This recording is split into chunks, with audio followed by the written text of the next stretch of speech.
programa maravilhoso na emissora pernambucana TV Clube e hoje estreou seu primeiro programa. Primeiro não. O programa novo. Sim, tu tem que perguntar ela alguma O que coisa. você gostou da estreia do seu programa, Gardênia Cavalcante? O que eu mais gostei da reestreia? Mas foi bem dizer, foi a estreia disso aqui da lanchonete da TV com você, com uma palhaça, né? Obrigada. O que mais? Vai, Gabi. Grava a Dia das Rita Mães. também.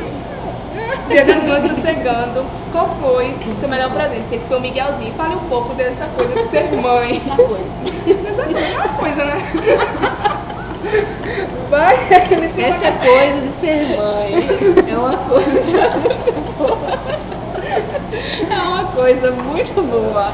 É uma coisa assim nova pra mim, entendeu? Vai acordar de manhã.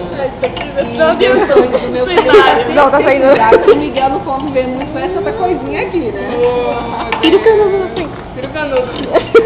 Vamos lá. A reportagem de hoje fica por aqui. Próxima semana tem mais. Beijo, tchau, galera. Tchau, galera.